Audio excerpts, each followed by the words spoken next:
이 말씀은 우리가 들었던 것처럼 마태복음, 마가복음, 누가복음 세 복음서에 모두 다 기록을 하고 있어요. 그리고 마태복음에서는 16절부터 30절에 있는 말씀을 한 단락으로 누가복음, 마가복음 뒤에 있던 것을 마태복음에서는 단락을 나눠줬습니다. 그래서 16절부터 연결되어지는 말씀입니다.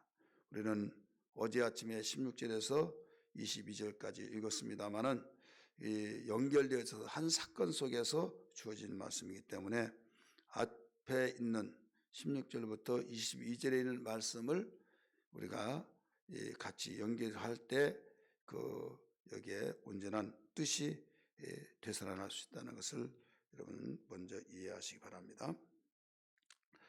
우리가 이 내용 속에서 보면 뭔가 하면 부자 청년이 예수님께 와서 정중하게 인사하면서 예수님을 높여드리면서 뭐라고 했는가 하면 내가 무슨 선한 일을 하여야 영생을 얻을 수 있습니까? 이런 질문을 했어요.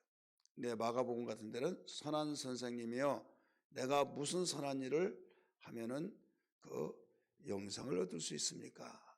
그러니까 부자가 되더라도 뭐가 공허하고 부자가 돈이 많고 모든 것이 돈이 있으면 다 할 수 있을 것 같고 그래서 돈 있는 사람 좋겠다 부럽다 하는데 정작 부자인 이 청년은 뭔가 공허한 거예요. 뭔가 두렵기도 하고 뭔가 내가 이대로 가면 정말 천국을 갈 수 있을까? 이 유대사회는 천국 죽어서 천국이 있다 이런 분위기가 다 되어 있기 때문에 왜 하나님을 섬기는 민족이기 때문에 그러나 더러는 사두개는 천국도 지옥도 천사도 없다. 죽으면 끝난다. 이런 무리들이 있었어요. 사두개인 같은 사람들. 그러나 바리새인들이 더 큰 세를 이루었기 때문에 바리새인들의 영향을 받으면 천국이 있다는 것을 알게 되기 때문에 천국을 가기는 가야 하는데 내가 정말 갈 수 있을까? 그래서 이 천국에 가려면 내가 착하게 살아야 된다. 열심히 살아야 된다. 그리고 남 속이지 말고 피해주지 않고 그래서 십계명에는 말씀들을 내 부모를 공경하라, 살인하지 말라, 간음하지 말라, 도둑질하지 말라, 막 이런 내용들을 탐하지 말라 이런 것들을 다 지켜나갔던 청년이에요. 그러면서도 마음이 답답해가지고 예수님께 나와서 물어본 거예요. 선한 선생님이요. 내가 무슨 선한 일을 하여야 영생을 얻을 수 있습니까? 영생에 들어갈 수 있습니까? 이 말이에요. 이때 예수님이 말씀하시기를 어제 아침에 반복된 것 같겠지만은 나를 어찌하여 선하다고 하느냐? 선한 분은 하늘에 계신 한 분밖에 없다. 한 분밖에 없다. 하나님밖에 없다 이거예요. 이것은 예수님 자신이 선하지 않다는 것이 아니라 바로 삼일체 하나님을 말하고 있고 또 오직 이상에 다른 사람들을 착한 일 했다고 그래서 선한 이런 사람으로 착각하지 말아라 이거예요. 그래서 여기에서 예수님이 생명에 들어가려면 계명들을 지키라 17절에서 가르쳐주고 있죠. 그러면서 5가지의 계명을 가르쳐줬어요. 제2의 계명이라고 하는 부모를 공경하라부터 해서 맨 밑에 마지막까지 가르쳐줬어요. 이때 청년이 뭐라고 그랬어요? 청년은 내가 이걸 다 지켰습니다. 그러니까 마가복음에서는 참 칭찬을 해줘서 사랑했다. 그래 기뻐했어요. 그러면서 그는 잘했다고 하니 잘했다고 칭찬을 해주니까 나에게 부족한 것이 또 뭐가 있습니까? 말씀을 해주시면 내가 지키겠습니다. 그 말이에요. 이때 예수님이 여기에서는 마태복음에서는 온전한 것이 내가 필요한 것인데 부족한 것이 있다 이거죠. 그리고 마가복음 누가복음에서는 한 가지 부족한 것이 있다. 그게 뭐냐? 내 재산을 전체 다 팔아서 가난한 사람에게 나눠주고 나를 따르라. 그래야만 하늘에서 보화가 크리라. 이렇게 말씀했어요. 분명히 주제는 영생이에요. 천국에 가는 거예요.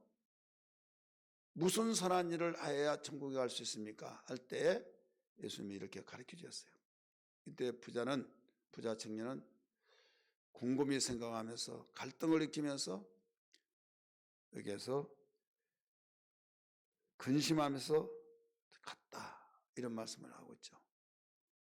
누가복음에서는 슬픈 기색으로 갔다.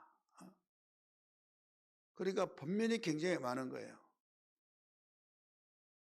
예수님이 일찍부터 마태복음 6장 24절에 재물과 하나님을 겸하여 섬길 수 없다, 이거죠. 그러면서 이런 상황이 있는 다음에 이제 청년은 질문하는, 상담으로 왔던 청년은 되돌아갔습니다. 이제 예수님과 제자들이 남았어요.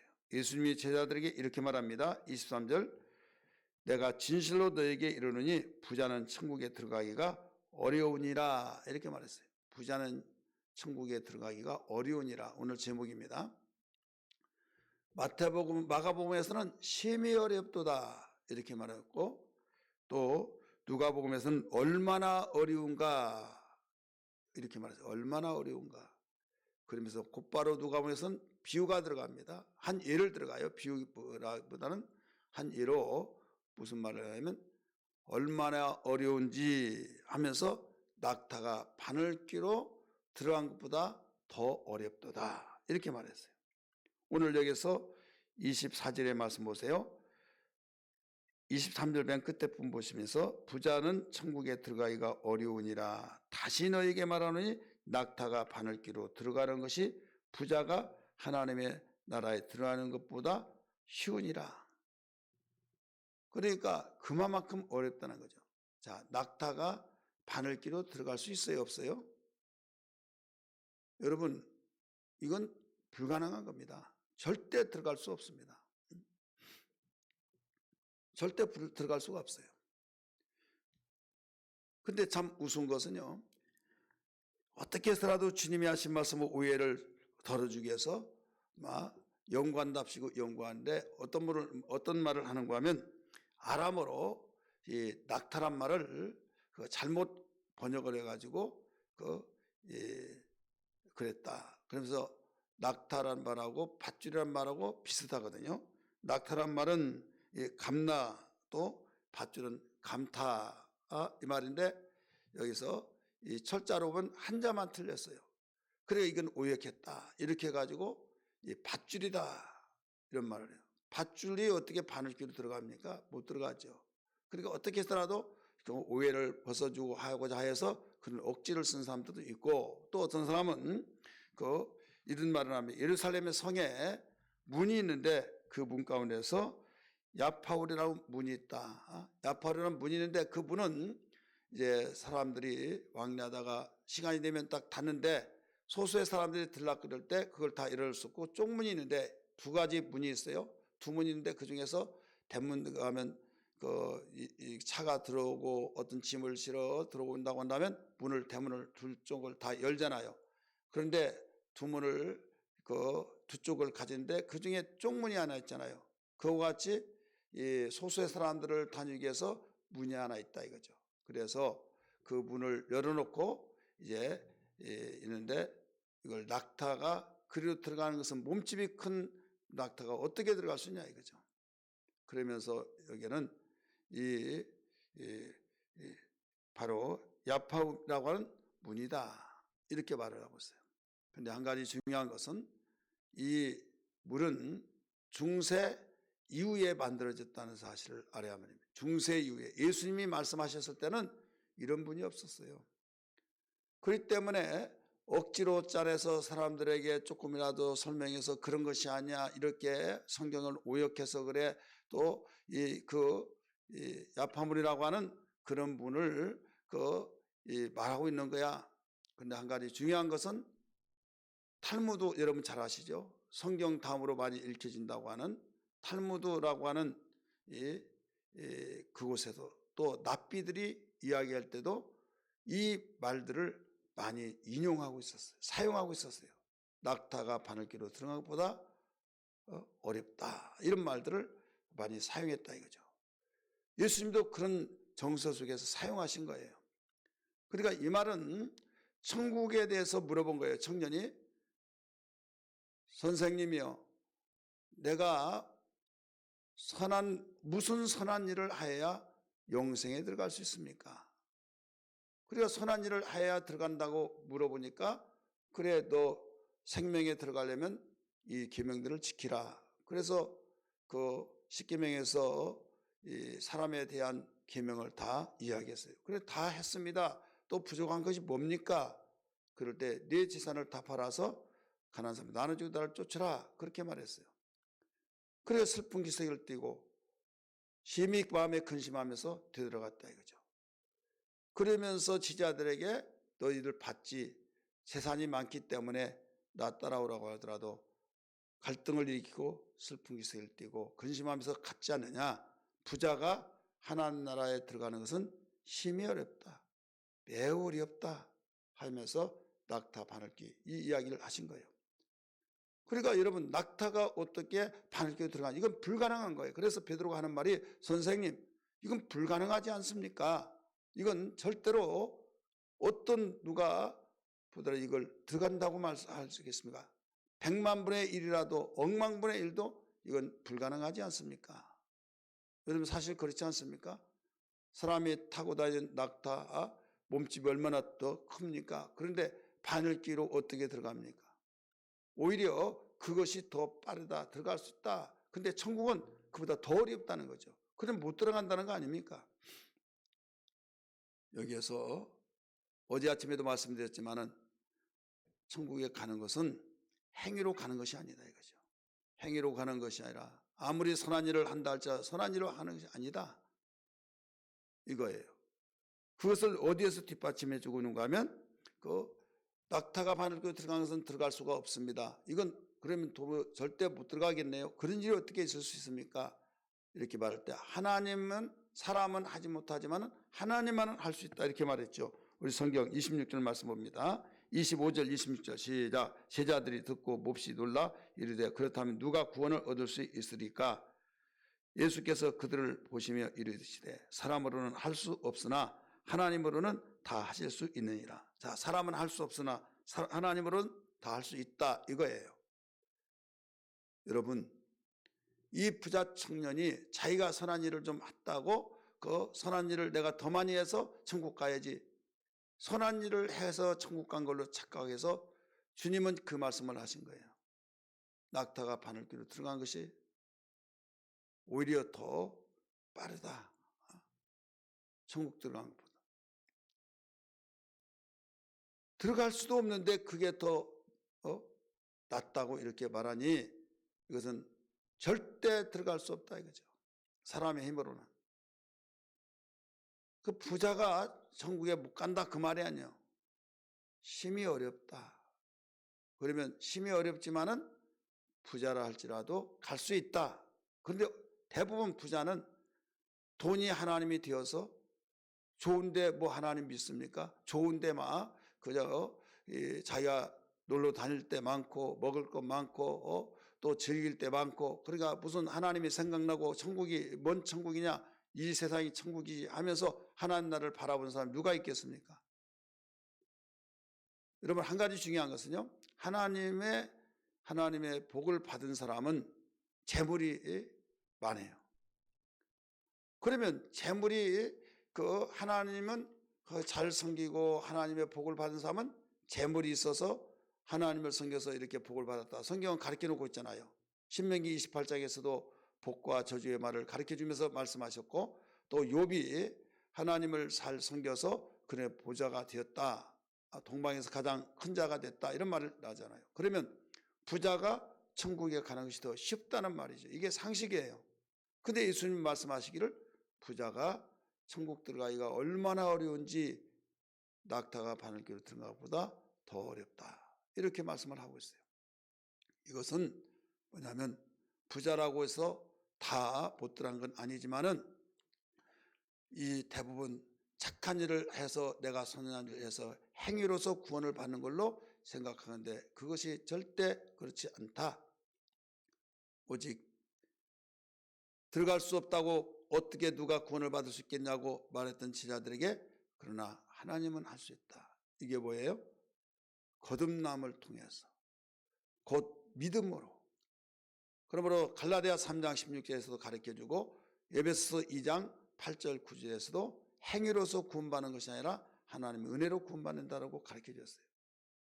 전도하다 보면 착한 일을 해야 천국까지 예수 믿는 것들 못된 것들이 믿기만 하면 가냐마 이런 사람들이 있어요.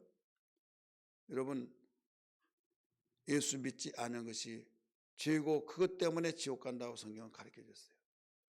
해 아래 새 것이 없다고 말씀하신 것처럼 아담 범죄한 이후로 여러분 모든 사람이 죄인이기 때문에 그 죄 가지고는 갈 수가 없다 이거죠. 그런데 내가 조금 착한 일하고 내가 조금 공적을 세우고 내가 누구에게 도움을 주고 구제하고 그래서 다른 사람이 볼 때 착해 그래서 자기가 착한 줄 알고 내가 이렇게 하면 천국 간다 생각하지 말아라. 너 정말 그렇다면 다 재산 팔아서 가는 사람 나를 다 쫓아와라. 그러면 누구를 더 사랑하는 겁니까? 하나님을 더 사랑한 거죠.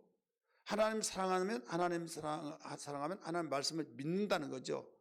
대부분 부자들이 무시하고 다 그런 건 아니에요. 부자다운 부자 정말 참신한 사람은 얼마나 많은지 몰라요. 그러나 못된 부자는요. 졸부들은 그렇지 않아요. 그러면서 저절로 생기고 못 사는 사람은 그냥 무시하고 이런 사람들이 있으면서 돈이 하나님인 양 생활하는 사람이 있다 이거죠. 그럴 때 결국 그 사람이 하나님을 섬기냐 믿느냐 안 믿잖아요. 그래서 낙타가 바늘귀에 들은 것보다 더 어렵다 이렇게 말씀하신 거예요. 오늘 우리는 여기서 알아야 할 것이 뭐냐면 아무리 부자라 할지라도 돈이 많이 있다 할지라도 자기 자신이 고백하기를 이 돈이 다가 아니다. 그러면서 하나님이 최고다. 하나님 없이는 살 수 없다. 돈은 소유한 건 많지만 심령이 가난해요. 왜 가난하냐? 돈이 다가 아니라고 믿기 때문에 이 사람들은 능히 천국을 들어가도 남아요. 왜? 심령이 가난한 자는 복이 있나니 천국이 저희 것임이라 말씀했잖아요. 가난한 사람 뭔가 채워야만 됩니다. 마음속에 아무리 입고 먹고 마시고 돈이 많고 있다 할지라도 즐기면서 쓰고 하고 얼마나 채울 수 있지만은 이것으로 채울 수 없다는 걸 알고 공허하고 뭔가 가난하다고 한 그 사람이 뭔가 찾잖아요. 이때 예수를 만나고 예수를 모신다 이거죠. 그럴 때 그 가난한 공백 속에 예수 믿어야 구원받는다는 복음을 받아들일 수밖에 없기 때문에 이 사람은 아무리 부자라 할지라도 심령이 가난함으로써 결국 구원받을 수밖에 없다 이거죠. 그러나 돈이 다냐 하면서 사는 사람이 있는 반면에 돈이 다다 이 사람은 천국 들어가 힘이 어렵다. 그래서 예수님은 그렇게 자기 나름대로 선한 일을 했고 또 부정한 거 어디 있습니까 하니까 그 말씀을 하신 거예요. 모든 것을 너 팔아서 가는 사람이 나눠주고 나 쫓아라. 그러니까 근심하고 간 것이기 때문에 하나님을 온전히 믿지 않았기 때문이다. 말씀을 듣지 않기 때문이다. 그래서 그렇게 말씀하신 거고 그래서 베드로가 그렇게 말했어요. 선생님 그럼 우리는 어떻게 됩니까? 우리는 처자식도 다 버리고 주님이 원하신 대로 따라와서 지금까지 다니고 있지 않습니까? 그랬더니 예수님 말씀하셨어요. 그 사람에게는 금세나 내세도 우리 오늘 본문 마태복음에서는 영생을 상속하리라 이런 말씀이 나오지만은 마태복음 마가복음 누가복음에서는 금세에도 곧 현세에도 또 내세에도 복을 100배로 받고 또 여러 배로 받고 이렇게 표현을 하고 있습니다. 그래서 이 세상에서도 복을 받고 하나님 나라에서 천국에 들어가지 못할 자가 없다 이렇게 가르쳐 줬어요. 왜? 그렇다고 해서 처자를 다 버리고 남을 나라 하고 등 돌리고 나누기만 하고 너희들 살아 그것을 버렸다고 말한 것이 아니라 결혼 때 주례할 때 이런 말 많이 듣죠. 우리 장세기에서 아들이 또 딸이 결혼할 때 부모를 떠나 그래서 부모를 떠나라는 말이 이제는 필요 없다 다 끝났다 그 말이 아니라 이제 독립적인 정신 다시 말해서 그 부모를 의지하고 부모만 의지했던 것을 이제는 그런 부모 의지한 걸 떠나서 네가 그 자립하며 살아야 된다. 이건 얼마나 귀한 겁니까? 그와 같이 여기에 성경 말씀 봅니다. 뭐라고 했나? 29절 또 내 이름을 위하여 집이나 형제나 자매나 부모나 자식이나 전토를 벌인 자마다 여러 배를 받고 또 영생을 상속하리라. 마가복음 10장 29절 30절 누가복음 18장 19절 30절의 말씀 보면 거기에 현세도 내세도 100배나 받고 또 여러 배로 받고 이렇게 나와요. 이걸 버렸다고 하니까 부담스러워가지고 말도 못하는 사람들이 있어요. 설교도 지지도 못해요. 이렇게 버린다는 우선순위가 누구냐? 하나님이 우선순위냐? 우리가 여기에 있는 이것이 우선순위냐? 그래서 우리가 온전하게 신앙생활하는 것은 우선순위가 갈라져요. 여러분 십계명에서도 하나님 사랑하는 것을 먼저 말씀했잖아요. 두 번째 이웃을 사랑하라고 했잖아요. 옷을 입으면 다 옷이 아니에요. 먼저 입을 옷이 있고 나중에 옷을 입을 것이 있어요. 여러분 하루에 24시간이지만 그 많은 일들을 여러분 어떻게 모든 일을 다 해요? 먼저 해야 할 일이 있고 나중에 할 우선순위가 있다 이거죠. 왜 그건 인정하면서 우리가 하나님 섬긴 것 우선순위가 뭐다는 것을 알지 못합니까? 바로 알아야 된다 이거죠. 세상에 살아가면서 예수님 믿지 않는 사람들은 세상에 모든 내가 즐기고 싶은 걸 다 하는 것을 1순위로 정하고 조금 시간이 있고 시간 나면 갈게요. 시간 나면 간다. 시간이 없다고 해서 못 가는 거예요. 이런 일이 저런 일이 있어. 그러면 시간 없고 평안하고 할 때는 있냐? 없어요. 그러니까 못 다니는 거예요. 신앙생활 하더라도 온전하게 하지를 못하는 거죠. 종교인이 될 수밖에 없는 거예요. 그래 1순위로 정해보세요. 여러분 코로나 이렇게 되더라도 직장은 다니잖아요. 왜 직장을 다닙니까? 그게 1순위가 되잖아요. 그런 정신으로 우리가 신앙생활을 정말 그 어떤 가운데서도 우리가 교회 다니고 하나님 섬기는 1순위다 하면 그게 두려운 것이 아니라 정말 우리는 우리가 해야 할 영역을 다 마스크 잘 쓰고 또 우리는 철저하게 소독하고 우리 모든 것을 다 무장하고 이건 마스크보다 더 귀한 백신이 없잖아요. 근데 시장 다니고 뭐하고 다른 사람 다 다니면서도 교회만 가려면 코로나 때문에 못 간다 이거죠. 이건 하나님이 더 잘하세요. 그렇기 때문에 우리는 1순위가 뭐냐를 알지를 못하기 때문에 예수님도 말씀했잖아요. 마음과 성품과 뜻을 다하여 주의 하나님을 사랑하라. 이것이 크고 첫째 되는 계명이니 둘째도 이와 같이 네 이웃을 내 몸같이 사랑하라. 이것이 온 율법과 선자들의 대강령이라 말씀했잖아요. 여기에 전토나 처자나 집도 모든 부모도 다 버린 자는 100배로 받고 여러 배로 받고 영생을 상속하라 하니까 야 예수 믿는 사람 완전히 거기에 빠지면 부모도 처자도 다 버려버리라고 했다. 이렇게 생각하니까 오해를 받고 그럴까 봐 이 말씀을 제대로 전하지 못하고 또 들어보지도 못하니까 그냥 사람들이 좋아하는 대로만 말하다 보니까 어느 교회는 이렇고 저런 게 한데 왜 이 교회는 이러냐 저러냐 하면서 항상 신앙이 안진뱅이 신앙 되어지고 제자리 걸음 어린아이 신앙 되어지고 그래서 조금만 무슨 병에 걸리면 면역력이 약한 어린아이에게 꼼짝 못하듯이 세상을 이겨낼 수가 없다 이거죠. 오늘 이 말씀을 들은 우리 성도들 무엇보다도 주님은 직접적으로 말씀하셨어요. 그래서 이 처자를 버리라는 것은 내 동경이 치고 나는 모르겠다 그 말이 아니라 우선순위가 누구냐 이거예요. 오히려 현재도 복을 받고 내세도 상속을 받고 천국에 들어가지 못할 자가 없다라고 말했잖아요. 복 받으라고 1순위 2순위를 가르쳐 주신 겁니다. 이해되시면 아멘 하시기 바랍니다. 할렐루야.